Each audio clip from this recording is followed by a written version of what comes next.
Shalom Bapak Ibu Saudara, kembali dalam Renungan City Revival hari ini. Saya mengambil tema firman adalah jawaban, terambil dalam Matius 11 ayat 2-19. Hari ini saya tidak akan bacakan semua daripada perikop ini, tetapi beberapa ayat akan kita bahas dengan seksama. Bapak Ibu Saudara, ini punya latar belakang pada saat Yohanes ada dalam penjara. Dikatakan dia sudah melihat semua pekerjaan dan pelayanan Yesus. Tetapi di satu titik dia memanggil muridnya dan berkata, menitipkan pertanyaan, apakah engkau yang kami tunggu? Di ayat yang ketiga dikatakan, atau haruskah kami menantikan orang lain? Pertanyaan ini ditujukan kepada Yesus. Seorang Yohanes Pembaptis mempertanyakan ini kepada Yesus. Ya, kenapa bisa? Apa yang sedang terjadi? Ya, ini akan kita renungkan, yang akan kita bahas bersama Bapak Ibu Saudara. Sebelum kita masuk lebih dalam, kita coba lihat siapa Yohanes Pembaptis. Faktanya yang pertama, Yohanes Pembaptis sejak dari kandungan ia penuh dengan Roh Kudus. Tercatat dalam Lukas 1 ayat 15. Sebab ia akan besar di hadapan Tuhan dan ia tidak akan minum anggur atau minuman keras. Dan ia akan penuh dengan Roh Kudus mulai dari rahim ibunya.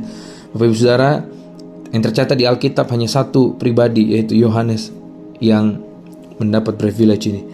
Terus yang kedua, seumur hidupnya fokus mempersiapkan jalan bagi dia. Dia siapa? Mesias yang akan datang itu. Ya. Ini terambil dalam Yesaya 40 ayat 35, nubuatan Yesaya tentang akan ada orang yang mempersiapkan jalan bagi Tuhan, ya. Maka kemuliaan Tuhan akan dinyatakan dalam seluruh umat manusia. Dan ini berbicara tentang perjalanan pelayanan daripada Yohanes. Yang dia lakukan adalah fokus mempersiapkan jalan bagi Kristus, bagi Mesias. Lalu fakta yang ketiga, Yohanes dikatakan membawa banyak orang bertobat. Selama 6 bulan pelayanannya bukan hanya orang Yahudi yang berbalik dan bertobat, tetapi dikatakan orang-orang Idumea atau orang Edom, Bapak Ibu Saudara, yang kembali kepada Yesus, Bapak Ibu. Ya. Jadi pertanyaan, apa yang membuat Yohanes mempertanyakan tentang Yesus? Ya. Saya mengutip dalam Amsal 13 ayat 12, isinya gini, harapan yang tertunda menyedihkan hati. Bapak Ibu Saudara, menurut asumsi saya, ya, di sini Yohanes mengharapkan Mesias yang mampu membawa pembebasan kepada mereka dari penjajahan Roma.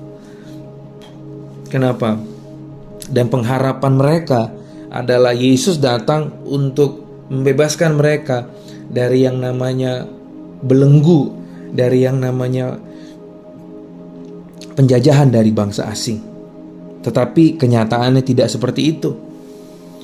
Ditambah lagi Yohanes masuk ke dalam penjara, Bapak Ibu Saudara. Ini yang membuat Yohanes mempertanyakan hal itu. Tapi lihat jawaban Yesus. Pergilah dan katakan kepada Yohanes apa yang kamu dengar dan yang kamu lihat. Orang buta melihat, orang lumpuh berjalan, orang kusta menjadi tahir, orang tuli mendengar, orang mati dibangkitkan, dan kepada orang miskin diberitakan kabar baik. Dan berbahagialah orang yang tidak menjadi kecewa dan menolak aku. Jawaban Yesus cukup mencengangkan. Bayangkan kalau kita ada di pihak itu, kita mengharapkan satu empati, kita mengharapkan simpati dari orang yang kita tanyakan. Waktu dia melihat keadaan kita yang sedang tidak baik di dalam penjara, menantikan jawaban, tetapi Yesus menjawab dengan jelas. Pertanyaannya, kenapa? Karena Yesus tahu, Yesus nggak mau masuk ke dalam yang namanya area perasaan, Bapak Ibu Saudara. Dia nggak mau membuat Yohanes masuk mengharapkan simpati itu, mengharapkan kata-kata penghiburan yang sebenarnya tidak sesuai dengan apa yang Tuhan mau kerjakan dalam kehidupan kita. Ini yang sering terjadi. Sewaktu kita dalam masa sulit, dalam kekhawatiran, kita mengharapkan bantuan, kita mengharapkan simpati, kita mengharapkan empati daripada orang lain. Mungkin kita berpikir dengan kata-kata, sedikit kata-kata itu bisa menghibur hati kita. Tetapi Yesus nggak mau di situ.